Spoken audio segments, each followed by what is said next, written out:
اہم خبر کہ جسٹس اعجاز الاحسن نے بینچز کی تشکیل پر سوالات اٹھا دیے ہیں۔ بینچز کی تشکیل کے معاملے پر جسٹس اعجاز الاحسن کا سیکرٹری کمیٹی کے نام خط۔ کمیٹی میں ملٹری کورٹس کیس میں 7 اپیل کے لیے 7 رکنی بینچ پر اتفاق ہوا تھا۔ خط میں ایسا کہا گیا ہے۔ کمیٹی میں ملٹری کورٹس کیس میں اپیل کے لیے 7 رکنی بینچ پر اتفاق ہوا تھا۔ خط میں یہ بھی کہا گیا ہے طے پایا تھا سینیورٹی کے لحاظ سے ججز بینچ میں شامل ہوں گے۔ خط میں یہ بھی کہا گیا ہے۔ اسی پر بات کرتے ہیں، سماجی نمائندے سہیل رشید ہمارے ساتھ موجود ہیں۔ جی سہیل، بتائیے گا کہ کیا کہا گیا ہے خط میں مزید؟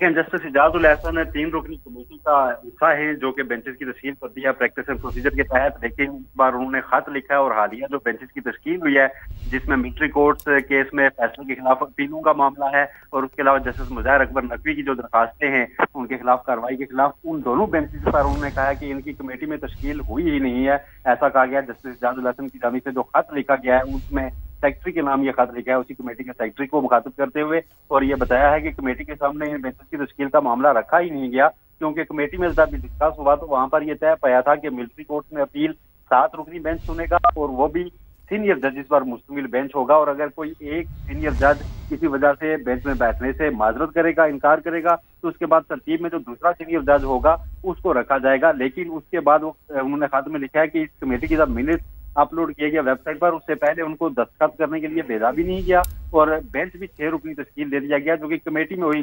بات کو ریفلیکٹ نہیں کر رہا، اور میٹنگ کے جو منٹس ہیں وہ بھی غلط جو ہے وہ اپلوڈ کیے گئے ہیں کیونکہ اس میں یہ ساری چیز ظاہر نہیں ہو رہی جو وہاں پر چیزیں ڈسکس ہوئی تھی جس طرح سے، اور یہ غلط ہے اور میرا بطور رکن کمیٹی یہ حق بنتا ہے کہ میں جی اس کی نشاندہی کروں اور ریکارڈ کو درست بھی کروں، ایسا کہا گیا ہے اس خط میں۔ ٹھیک، بہت شکریہ آپ کا سہیل رشید۔